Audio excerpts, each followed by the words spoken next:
The sun was salmon and hazy in the west. Dudong thought to himself he would tell his father about Tiang when he got home, after he had unhitched the carabao from the plow and led it to its shed and fed it. He was hesitant about saying it, but he wanted his father to know. What he had to say was of serious import, as it would mark a climacteric in his life. Dudong finally decided to tell it. A thought came to him.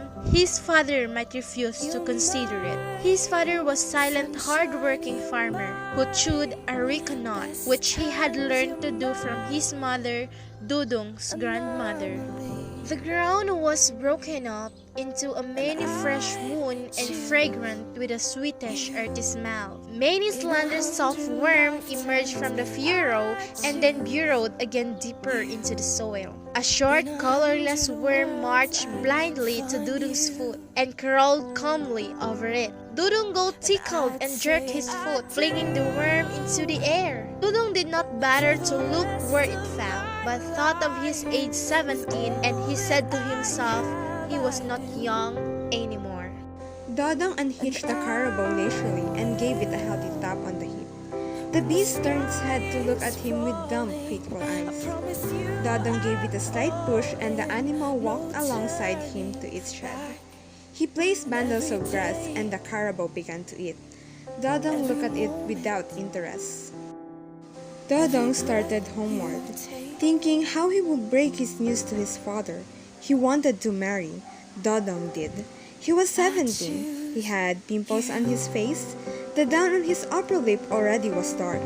This meant he was no longer a boy. He was growing into a man. He was a man. Dodong felt insolent and big at the thought of it, although he was by nature low in stature. Thinking himself a man grown, Dodong felt he could do anything. He walked faster, prodded by the thought of his virility. A small angled stone bled his foot, but he dismissed it curiously.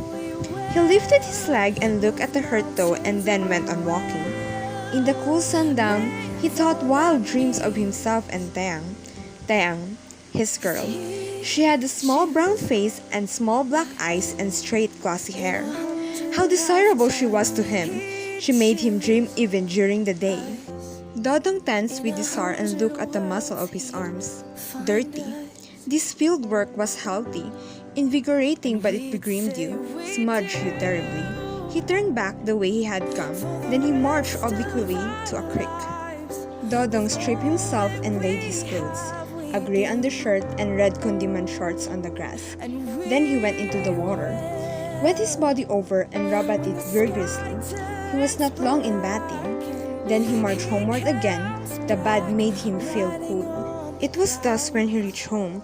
The petroleum lamp on the ceiling already was lighted, and the low unvarnished square table was set for supper. His parents and he sat down on the floor around the table to eat. They had fried freshwater fish, rice, bananas, and cake sugar. Dodong's mother removed the dishes when they were through and went out to the batalan to wash them. She walked with slow, careful step, and Dodong wanted to help her carry the dishes out, but he was tired and now felt lazy. He wished as he looked at her that he had a sister who could help his mother in the housework. He pitied her, doing all the housework alone. His father remained in the room, sucking a diseased tooth. It was paining him again, Dodong knew. Dodong had told him often and again to let the town dentist pull it out, but he was afraid. His father was. He did not tell that to Dodong, but Dodong guessed it. Afterward, Dodong himself thought that if he had a decayed tooth, he would be afraid to go to the dentist. He would not be any bolder than his father. Dodong said while his mother was out that he was going to marry Taeyang. There it was out, what he had to say, and over which he had done so much thinking. He had said it without any effort at all and without self-consciousness. Dodong felt relieved and looked at his father expectantly. The crescent moon outside shed its feeble light into the window, graying the still black temples of his father. His father looked old now. I'm going to marry Taeyang. His father looked at him silently and stopped sucking the broken tooth. The silence became intense and cruel, and Dodong wished his father would suck the troublous tooth again. Dodong was uncomfortable and then became angry because his father kept looking at him without uttering anything.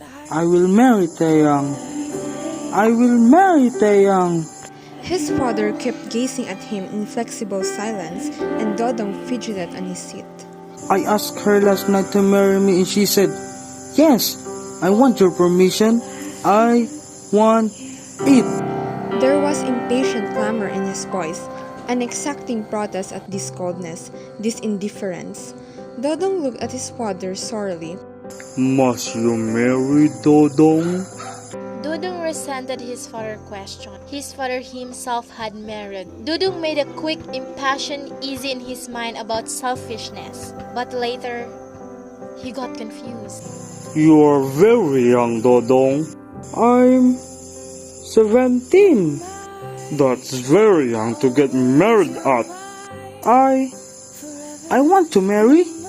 Taeyang's a good girl. Tell your mother. You tell her, Tatay. All right, Dodong. You will let me marry Taeyang? Son, if that is your wish, of course. Dodong stood in the sweltering noon heat, sweating profusely, so that his camiseta was damp. He was still as a tree and his thoughts were confused. His mother had told him not to leave the house, but he had left.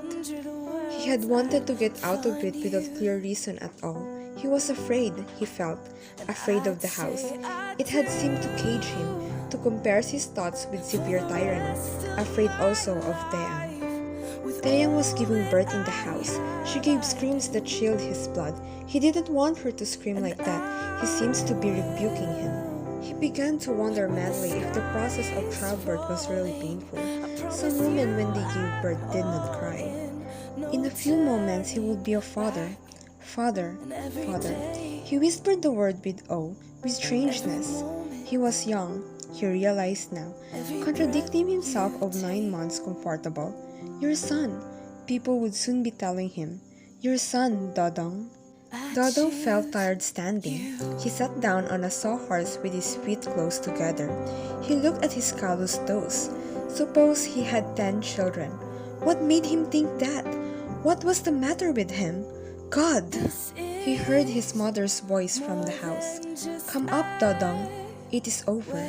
Dodong didn't move. Dodong? His mother called again. Dodong? His father stood beside him. It is a boy. Dodong felt more embarrassed and did not move. What a moment for him. His parents' eyes seemed to pierce him through and felt limp. He wanted to hide from them, to run away.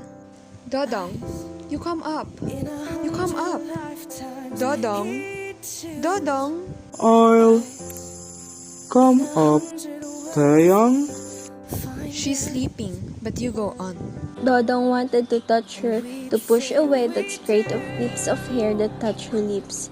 But again, that feeling of embarrassment came over him, and before his parent, he did not want to be demonstrative. The highlight was wrapping the child. Dodong heard it crying. The thin voice pierced him clearly. He could not control the swelling of happiness in him. You gave him to me. You gave him to me. Blas was not Dodong's only child. Many more children came. For 6 successive years, a new child came along. Dodong did not want any more children, but they came. It seems the coming of children could not be helped. Dodong got angry with himself sometimes. Taeyang did not complain, but the appearing of children told on her she was shapeless and thin now. Even if she was young, there was interminable work to be done. Cooking, laundering, the house, the children. She cried sometimes, wishing she had not married. She did not tell Dodong this, not wishing him to dislike her. Yet, she wished she had not married, not even Dodong whom she loved. There has been another suitor, Lucio, older than Dodong by 9 years, and that's why she had chosen Dodong. Young Dodong, 17. Lucio had married another after her marriage to Dodong, but he was childless until now. She wondered if she had married Lucio, would have been born him children. Maybe not, either. That was a better lot, but she loved Dodong. One night, as he lay beside his wife, he rose and went out of the house. He stood in the moonlight, tired and querulous. He wanted to ask questions and somebody to answer him. He wanted to be wise about many things.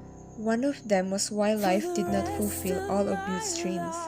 Why it must be so? Why one was forsaken after love? Dodong would not find the answer.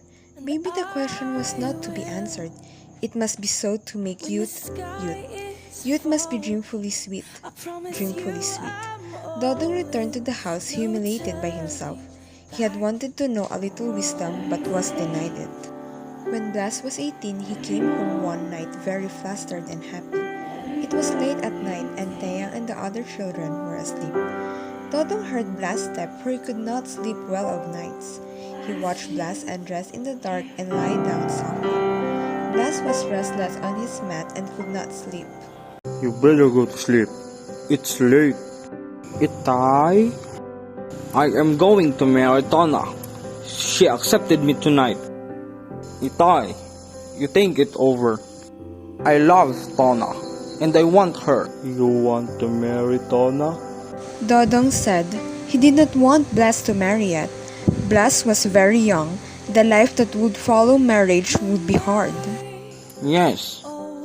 Must you marry? I will marry Tona. You have objection, Itai? Son. None. But truly, God, I don't want Blas to marry yet. Not yet. I don't want Blas to marry yet. But he was helpless. He could not do anything. Youth must trump. Now, love must trump. Now, afterwards, it will be life. As long ago, youth and love did trump for Dodong, and then life. Dodong looked wistfully at his young son in the moonlight. He felt extremely sad and sorry for him. And I'd say I do.